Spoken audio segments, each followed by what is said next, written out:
Karera numero 1, starting time 4 o'clock p.m. Start po ng first peak 5, races 1 to 5, isang 3-year-old and above maiden race for placers with a distance of 1,400 meters at meron po tayong 6 entries, isang coupled yung numero 4 na pawang mga imported horse. Ating pong pang-primero rito, yung numero 1 Milaso.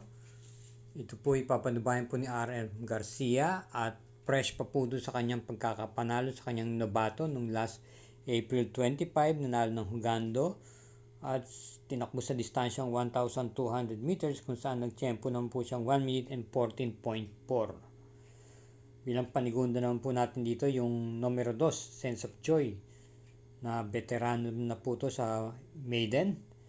Ito po ipapanubayan ni JL Paano at sa kanyang preba para sa distansyang 1,200 meters, meron naman po siyang 1 minute and 15 sa kanyang naitala nung January pa po nung nanalo siya sa kanyang Novato race. Ito ay pwede pong i-pacing at isabay sa unahan. Kaya sa ulitin po, sa karera numero 1, ang pili po natin pang-primera, yung numero 1, panigundo, numero 2. Isang maliwalas pong maga ang muling pagbati sa inyo ng Mangkelos TV. Sa lahat po ng masugid nating taga-subaybay at sambayanan karerista. Ngayon po ay first Friday of the month, May 1, 2026, kung saan tayo po ay sasalubungin ng carry-over ng winner take all amounting to 6,899,671 pesos and 6 centavos. Ito po ay binubuo po ng 8 pangarera at may kakapalan po ang lineup na magsisimula po ng alas 4 ng hapon. Medyo ingat-ingat lang din po at hinay-hinay lang dahil baka may mga umusbong na naman ng mga dihado at mag-carry over muli. Pero tayo'y hindi na rin po gaano magtatagal at sana po kahit paano sa pambungad na pangarera nung araw po ng Miyerkules ay napakinabangan nyo naman po yung first 3 races natin na at least nakauna po kagad yung pampremera natin na mission accomplished at yung panersera natin na nalo rin na kabayong Kentucky Rain. Hindi man tayo nakabuo ng exotic, at least meron tayong napakinabangan at nasundan nyo po. Bueno, tayo magsisimula na rin po. Halina po. Karera numero 1. Ito po ay start po ng first peak 5, races 1 to 5. At tatakbuhin po sa distansyang 1,400 meters. Starting time is 4 o'clock p.m. Isa pong 3-year-old and above maiden race for placers at meron po tayo ditong 6 na kalahok. Puro imported horse. Ating pong pang-primary rito yung bagitong numero 1 Milaso na muli pong renda ni RM Garcia. Nagpakita po ng gilas to nung kanyang Novato race ng last April 25 kung saan nanalo po ito ng Hugando. Nagtala po siya ng prebang 1 minute and 14.4 sa 1,200 meters. At bilang panigunda natin dito yung numero 2, Sense of Joy, na may katagalan na rin po ito sa maiden race. Muling renda ni JL Paano. Ito po ay pwedeng i-pacing at isabay din sa harapan. Meron naman po itong naitalang tiyempo sa kanyang Novato race noong last January pa po kung saan nagtala po siya ng 1 minute and 15. Kaya nga po, para rito sa karera numero 1, ang pili po natin, pampremera muli yung numero 1 at panigundo yung numero 2. Karera numero 2, start po ng winner take all, races 2 to 8. At may distansyang 1,400 meters, isang class 4, group 42 to 56 split with super 6. At dito po idadagdag ang carry over nung nakaraan 2 linggo ng karera sa Metroturf. Ito po ay nagkakahalaga ng 6,899,671 pesos at 0.06 centavos. Ang karera pong ito ay binubuo po ng 12 kalahok at meron tayong coupled entries dito, yung numero 1 at meron din po tayong Super 6 dito. Ating pong pili rito na pampremera sa karerang ito ay yung imported horse numero 5, Carmela's Love. Ito po ay gamay naman po ni CM Pilapil. Pwede pong i-pacing at may taglay din pong remate. At para sa distansyang 1,400 meters, may hawak po siyang tiyempong 1:26.2. Na tersera po ito nung kanyang karerang nilahukan nung March 28 sa kabayang nalong Amazing at na segundong Maybell. Bilang panigunda naman natin dito yung number 8 Durian na maganda po ang kanyang ikinilos nung nakaraan. Ito ay nasegundo po sa imported horse na kabayang Ruby Rose noong last April 19. May taglay na tuling at muling re-rendahan po siya ni JPA Guse. Bilang panersera naman po natin dito ay yung kalahok numero 10 Sweep Andre. Ito po ay pwedeng i-pacing at muling rendan po ni JB Bakaykay. Itong nakaraan laban niya na lalaban lang po sa mas mabibigat na grupo.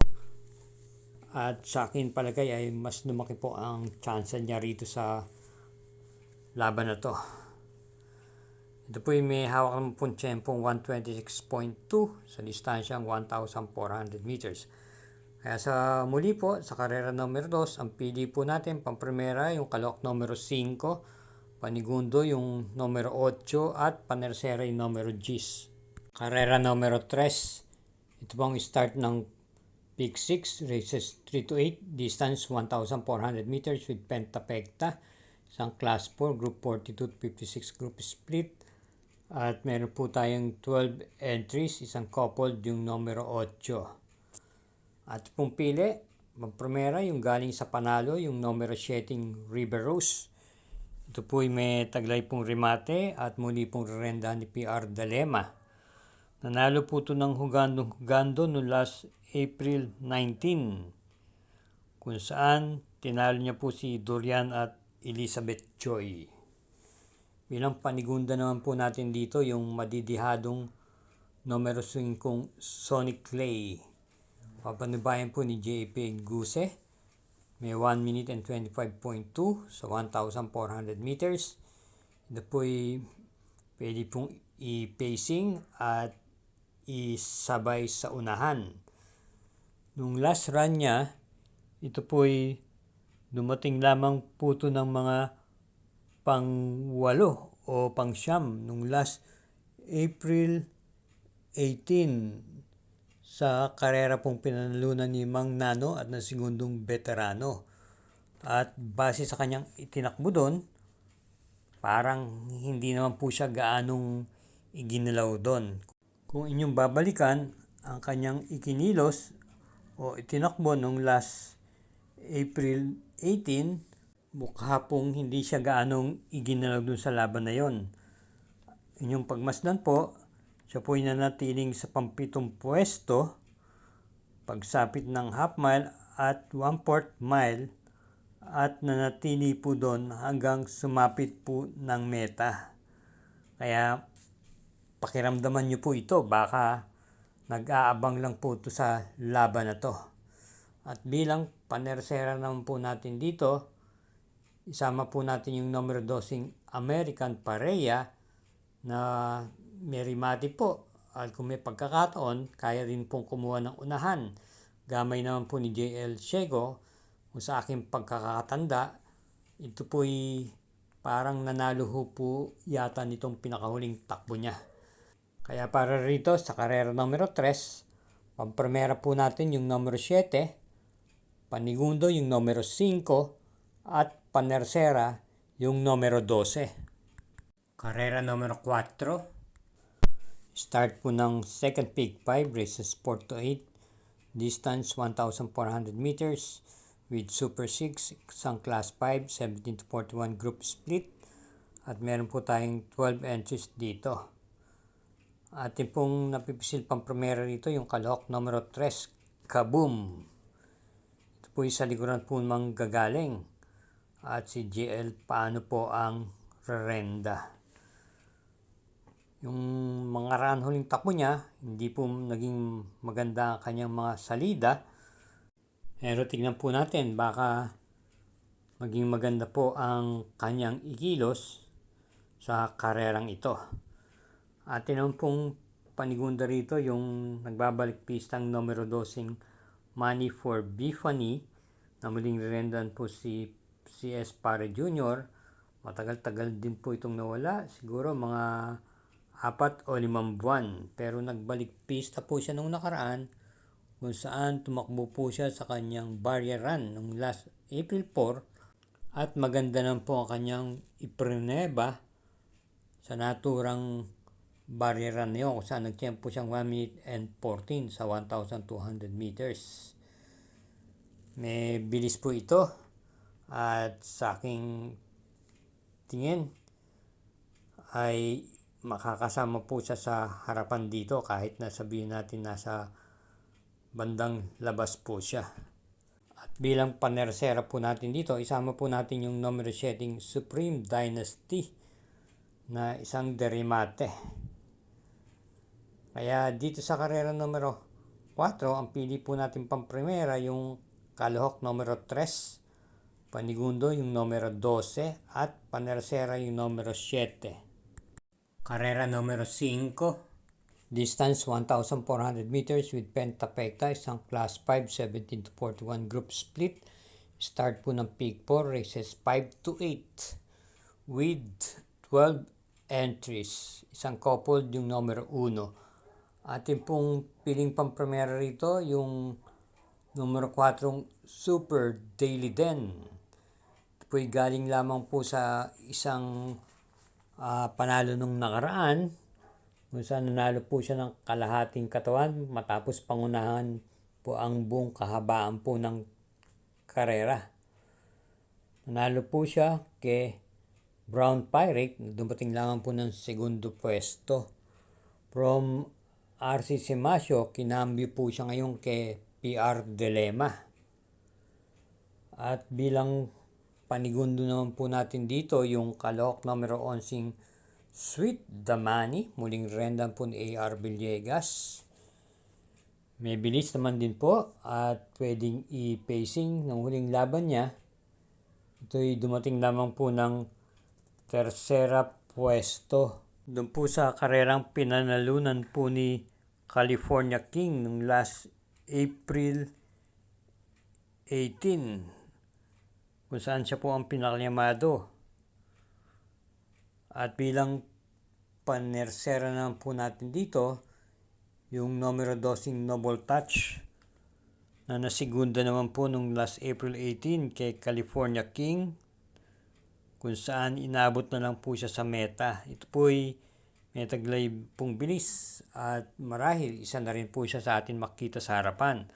From J.A. Guse, J.B. Hernandez po ang rerenda. Kaya para rito sa karera numero 5, pamprimera yung Kalahok numero 4, panigunda yung numero 11 at panersera yung numero 12. Karera numero 6, distance 1,400 meters with Super 6, isang class 4, group 42 to 56 group split. At meron po tayo ditong 10 entries. Dalawa pong coupled entries, yung numero 6 at numero 9. Bilang pamprimera po natin dito yung Kalahok numero 7 Boss Ako Naman. Po'y gamay din po ni PR Dilema. At ang kabayan pong to ay may takbong pwede po itong isabay sa unahan o i-pacing. Itong nakarang takbo niyan, yung last April 18, ito po'y dumating lamang po ng kwarto pwestong dikit sa kabayang nalong Tadeus at nasigundang part-time lover na terserang Graceful Gift.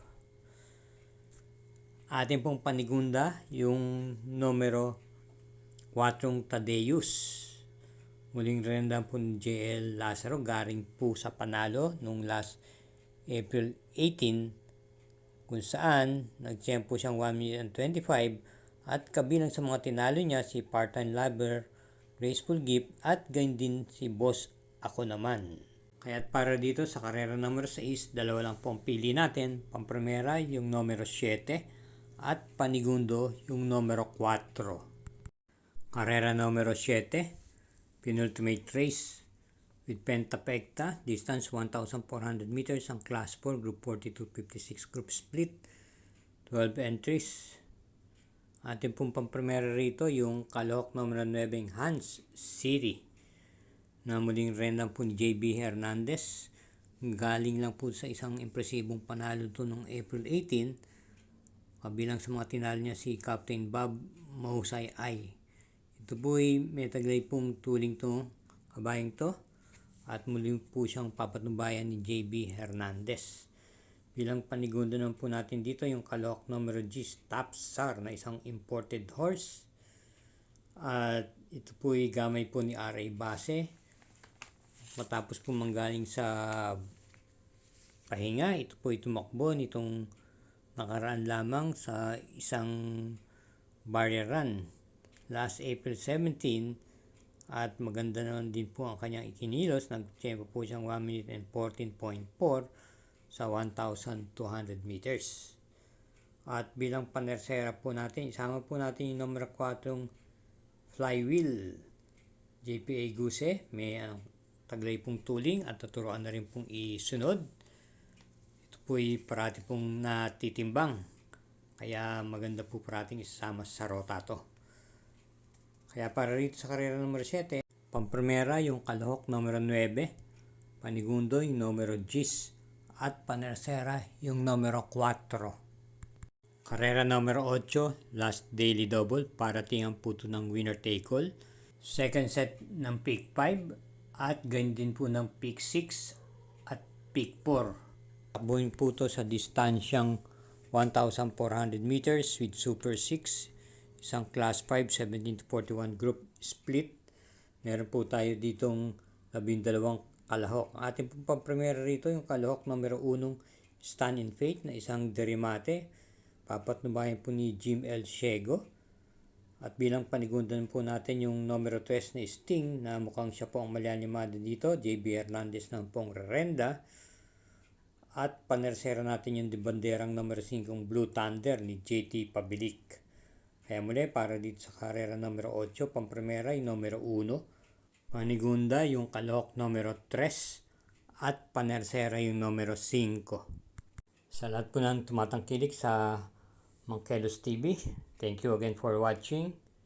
Ingat po tayo lagi sa ating pag-uwi at hinay-hinay lang. Gayun din naman po, huwag po tayong makakalimut na mag-subscribe, pakishare na rin po at hit po natin yung like and notification bell button.